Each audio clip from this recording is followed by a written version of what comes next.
حکیم الامہ مولانا اشرف علی تھانوی سے اب رحمت اللہ علیہ و واقعہ لکھلے دا فرمائی چې یو لوی مالدار سړی و او هغوی په خپل ځمکې کې زمیندوز یو ګودام جوړ کړی و په هغه کې د خپله خزانه ایښې وه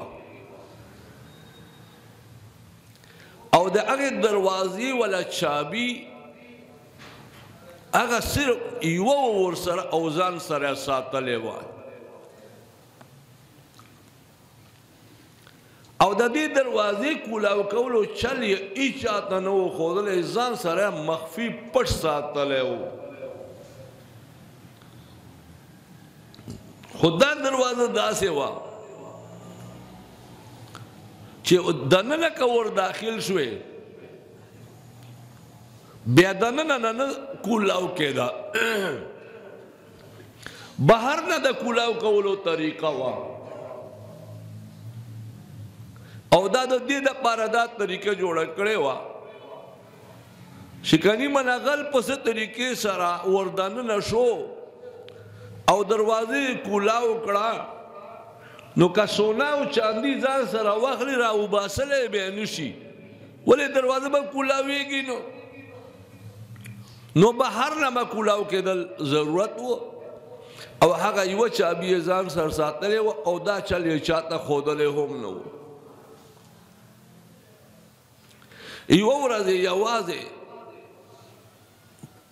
کورنۍ هیڅ چاته نه و ښودل چې زه دا لازمه خپل زمیندوز ګودام ته دننه شو سوچ بدل شو دروازې ځان پسې رابنده کړه او خپل خزانې کې ګرځي د سونې او د چاندي خښتې شماري او یا لویه خوشحالي ورته حاصلېږي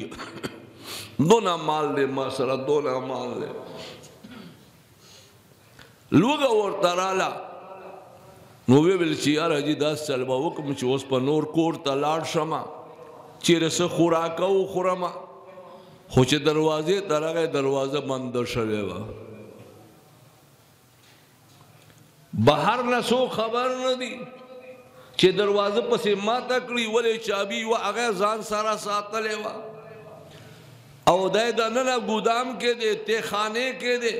هیڅ چا ته پته نشته ده لوږه راغله لوږې نه بې حاله شو تنده راغله تندې نه بې حاله شو آخر هغه خزانې کې مړ شو چې اربهاو روپو خزانه وه خو ده ته نه سونې د خوړلو څه فایده ورکړه نه چاندي د خوړلو فایده ورکړه او نه د څکلو فایده یې ورکړه دما عزیزانو ما او تانن په دې دنیا کې داسې ګیریو او یوه ورځ بر باندې راځي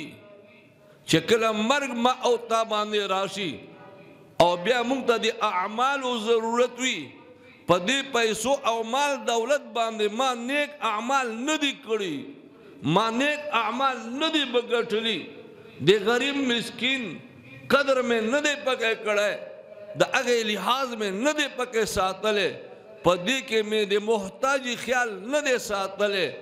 او خپله خېټه مې په هغې باندې ایښې ده او خپله خېټه مې په مړه کړې ده اوس چې کله هغه وخت ما باندې راشي بیا به دا تاله ما پسې لګېدلی وي زه به ډېرې چغې وهم چې زما اعمال دی په دې پیسو باندې زه وکړم ما ته میلاو شي وی اوس دروازه بنده شوې ده اوس تا ته اعمال نشي میلاو کېدی اعمال مدد تا سره کولی نشي ولې چې دارالتکلیف او دارالعمل لاړو اوس دارالجزا دی تا ته به بدله میلاویږي بهرحال د ما عزیزانو دا مال دولت دا په خپله سړي ته فایده نه ورکوي ها هله فایده درکوي چې استعمال یې کې لزان نه اخوا کې هله به تا ته فایده درکوي نو په دې دولت باندې ما او تا جګړې نن کوو قیامت په ورځ واخرجت الارض اثقالها راوب باسی زمکا خپل بوجونه به چکله دا بوج راو باسی او دا هر قسم سیزونه وقال الانسان ما لها انسان به وای د زمکې باندې څه وشول څه چل دی د زمکې دا پاره چې هر څه یې راوویشتل یومئذ تحدث اخبارها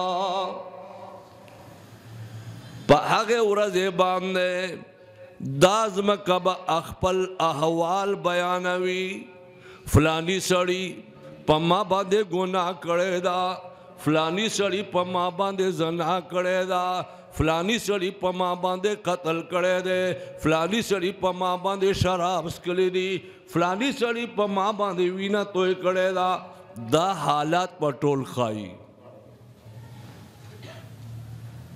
ولې مونږ خو زموږه ګورو چیرې زمکې خبرې نه دي کړې بأن ربک اوحی لها په دې وجې باندې چې ستا رب به حکم ورکړی وي دې ته چې خبرې اترې شروع کا